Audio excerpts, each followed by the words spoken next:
کلی تو بہت سے عاشق دیتے ہوں گے، لیکن چین میں ایک دیوانے عاشق نے اپنی محبوبہ کو شادی کے پیشکش کے لیے سرخ گلابوں سے پورا لباس تیار کروایا ہے۔ محبت کا اظہار کرتے اس حسین لباس کی تیاری میں ہزاروں کی تعداد میں کل 9,999 لال گلاب استعمال کیے گئے، جو اس شخص کی محبت اور دیوانگی کا منہ بولتا سب۔ شعیب اختر کوئی نہ کوئی بہانے خبروں میں رہتے ہیں، یہی ہنر پاکستانی اداکارہ میرا نے بھی سیکھ لیا ہے۔ میرا شعیب سے شادی کی خواہش مند ہے اور کہتی ہے کہ راولپنڈی ایکسپریس ان کے ہاتھ نہیں لگ رہی ہے۔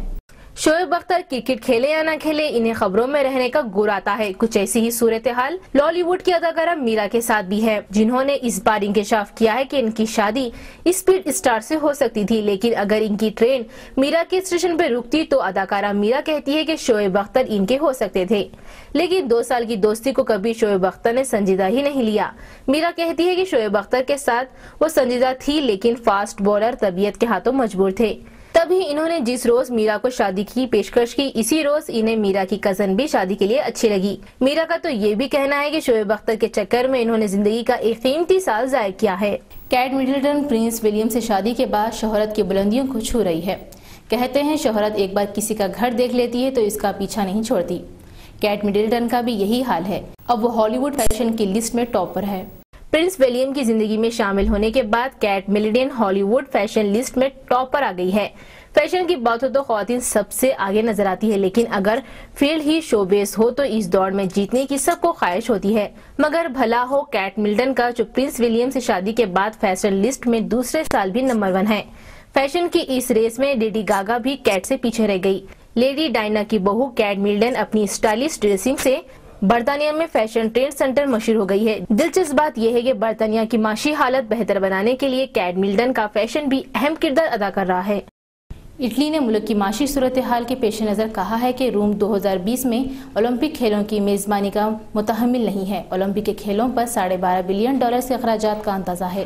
اٹلی کے وزیر اعظم نے کہا کہ سنگین معاشی صورتحال میں کھیلوں کی رقم مختص کرنا غیر ذمہ دارانہ اقدام ہوگا۔ اٹلی کے وزیر اعظم ماریو مونٹی نے کہا کہ روم میں اولمپکس 2020 کے لیے رقم مختص کرنا ناممکن ہے۔ اس اعلان کے ساتھ ہی 2020 میں ہونے والے اولمپکس کھیلوں کا روم میں انعقاد کرنا ناممکن ہو گیا ہے۔ اطالوی وزیر اعظم کا کہنا ہے کہ ملک کے معاشی حالت کو دیکھتے ہوئے ان کھیلوں کے لیے رقم مختص کرنا غیر ذمہ دارانہ قدم ہوگا۔ انہوں نے کہا کہ وہ اس بات کی گارنٹی نہیں دے سکتے کہ اٹلی ان کھیلوں پر ہونے والا خرچ اٹھائے گا۔ ایک اندازے کے مطابق ان کھیلوں پر $12.5 بلین خرچ آئے گا۔ ان کھیلوں کے انعقاد کرنے کی دوڑ سے روم کے نکل جانے کے بعد دوحہ، استنبول، ٹوکیو، میڈریو اور باکو ان کھیلوں کے انعقاد کے خواہش مند میں رہ گئے ہیں۔ شام کے سربراہ بشار الاسد پر اسلامی ممالک کا دباؤ بڑھتا جا رہا ہے۔ 57 رکنی اسلامی ممالک کی تنظیم کے سیکرٹری جنرل اکمل الدین احسان نے کہا کہ شام میں فوجی مداخلت نقصان کا سبب بنے گی اور اس سے شہریوں کا ہی نقصان ہوگا۔ اسلامی کانفرنس تنظیم نے شام کی حکومت پر اپوزیشن سے مذاکرات کے لیے سفارتی دباؤ بڑھانے کا مطالبہ کیا۔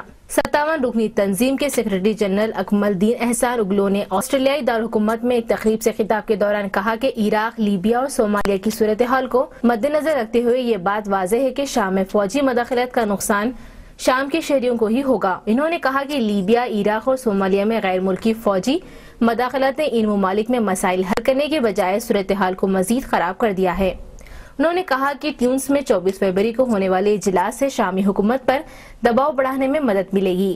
چین میں کوئلے کی ایک کان میں کوئلے کی منتقل کرنے والی ٹرام الٹ گئی۔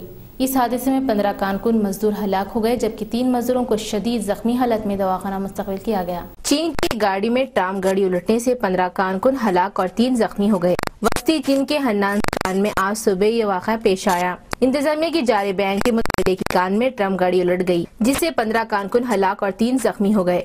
حکام کے مطابق امدادی اہلکار آپریشن جاری ہے۔ پیٹرولیم مصنوعاتی قلت پر قابو پانے اور واجبی قیمتوں کا تعین کرنے کے لیے پاکستان کی قومی اسمبلی کی اسپیکر ڈاکٹر فہمیدہ مرزا نے ایک خصوصی کمیٹی تشکیل دی ہے۔ یہ کمیٹی اندرونی ایک ہفتہ اپنی رپورٹ پیش کرے گی۔ اسپیکر قومی اسمبلی ڈاکٹر فہمیدہ مرزا نے پیٹرولیم مصنوعاتی قیمتوں پر نظر ثانی کے لیے خصوصی کمیٹی قائم کر دی ہے۔ کمیٹی ایک ہفتے میں اپنی رپورٹ پیش کرے گی۔ قومی اسمبلی سیکریٹریٹ کے مطابق پیٹرولیم مصنوعاتی قیمتوں کے حوالے سے نظر ثانی کے لیے قائم پارلیمنٹ کی خصوصی کمیٹی قائم کر دی گئی۔ کمیٹی میں نوید خمر، ریاض پیرزادہ، فاروق ستار، خرم دستگیر، رانا تنویر بھی شامل ہے، جبکہ مشیر خزانہ عبدالحفیظ شیخ خصوصی طور پر شامل ہوں گے۔ کمیٹی ایک ہفتے میں پیٹرولیم مصنوعات پر نظر ثانی کر کے اپنی رپورٹ پارلیمنٹ کو پیش کرے گی۔ امریکہ میں جشن میلاد النبی صلی اللہ علیہ وسلم انتہائی جوش و عقیدت سے منایا گیا۔ اس جلسے و جلوس میں مختلف علماء اکرام نے شرکت کرتے ہوئے ایمان افروز خطاب کیے، جبکہ عشق رسول صلی اللہ علیہ وسلم سے سرشار نعت خواہانوں نے حضور کو منظوم نذرانہ عقیدت پیش کیا۔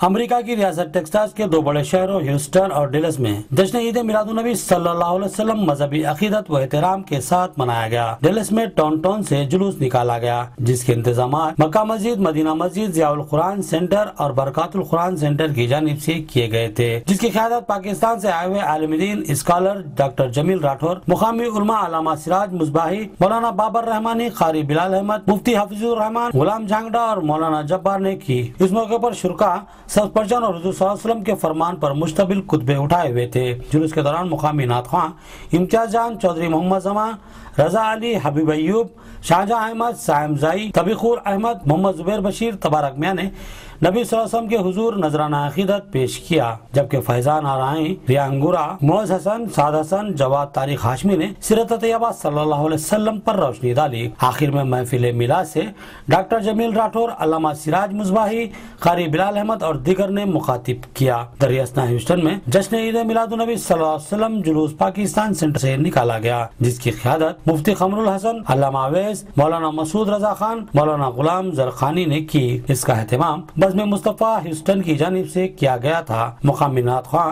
عزیر خان، فیضان رسول اور ضیاء احمد نے مختلف جگہوں پر نبی صلی اللہ علیہ وسلم کے حضور میں نذرانہ عقیدت دی۔ میر انشاء علاقے میں واقع ایک مکان پر جاسوس طیارے کے ذریعے 2 میزائل لگے گئے۔ یہ کارروائی کس لیے انجام دی گئی اور اس حملے میں کتنے ہلاک ہوئے، اس کی ابھی کوئی اطلاع نہیں ملی ہے۔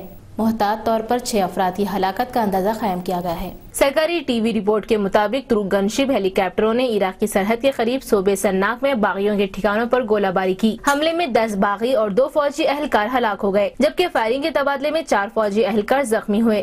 ترک سیکورٹی فورسز نے چند روز قبل آپریشن کے دوران 200 سے زائد مشتبہ کرد باغیوں کے حمایتی گرفتار کر لیے تھے۔ اس کے علاوہ اتوار کو ترک فضائیہ نے شمالی عراق میں کرد باغیوں کے ٹھکانوں کو نشانہ بھی بنایا تھا۔ آخر میں نظر اہم سرخیوں پر۔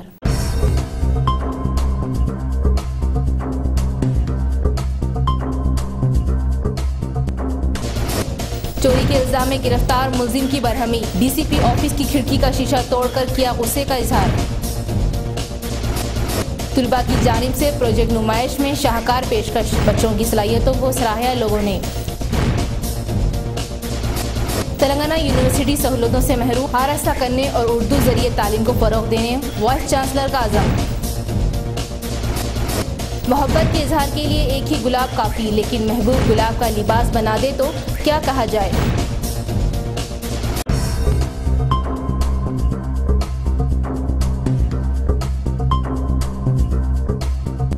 خبریں بس اتنی ہی، نئی خبروں کے ساتھ ہم پھر حاضر ہوں گے۔ ہمیں دیجیے اجازت، دیکھتے رہیے ٹی وی 21۔ اللہ حافظ۔